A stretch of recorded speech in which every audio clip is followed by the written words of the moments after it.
Hello, listeners. It's Broadcaster 7 again, looking back up at the sky.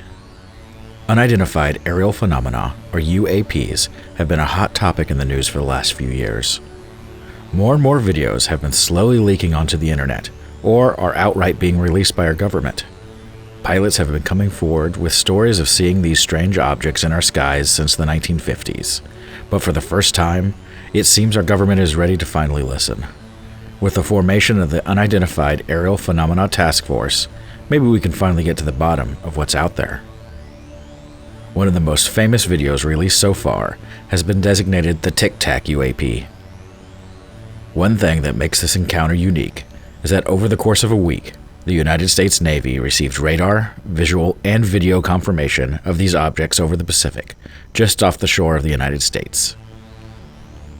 In November of 2004, the USS Nimitz aircraft carrier was in the Pacific off the coast of Mexico and California, conducting military operations with its battle group. The cruiser, USS Princeton, had been recently outfitted with a new advanced radar system and was using the military exercise to test this new technology.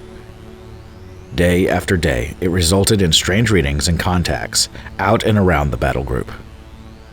Thinking that the system was malfunctioning, they reset and recalibrated the new radar system. To their surprise, this resulted with more and clearer contacts. These contacts were reported to be spotted at higher than 80,000 feet, higher than military or commercial aircraft generally fly, and then drop down to sea level in less than a minute, seemingly defying the laws of nature and physics.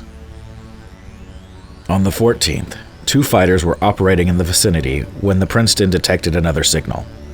The two fighters scrambled to get visual confirmation of the object. The pilots were Lieutenant Commander Alex Dietrich and Commander David Fravor. Both were respected pilots and the top of their field. David Fravor was an instructor with over 16 years of experience.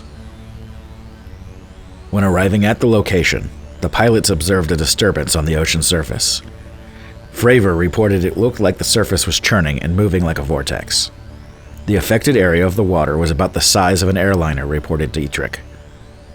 That's when they made visual contact with the UAP.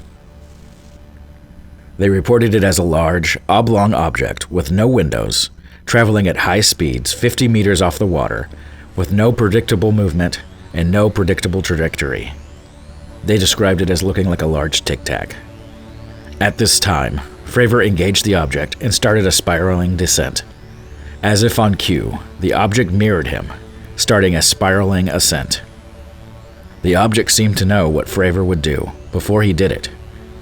In an instant, the object and Fravor were on top of each other. Fravor reported that the object had no observable means of propulsion and was as big as his fighter.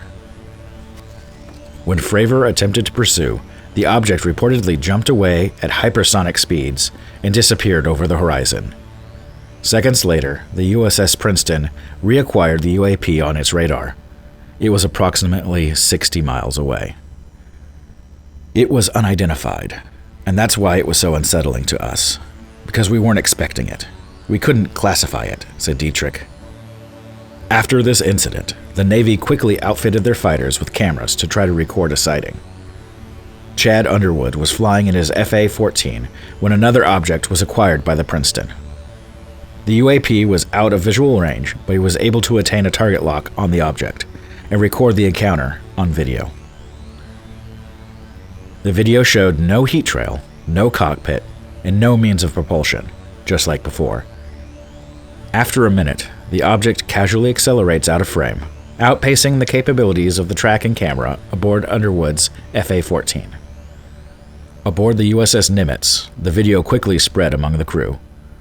At some point, it's unclear who, ordered all of the copies of the video to be destroyed, and no one was to talk about these incidents again. Out of sheer luck, a crew member secretly kept a copy of the encounter, and with a misfiling mistake by the government, the video slipped out to the public under a Freedom of Information request. The question I ask myself is, if that happened, what else is out there? What other stories of UAPs are hidden on a shelf at the Pentagon? What more are we going to learn about these objects? What are they?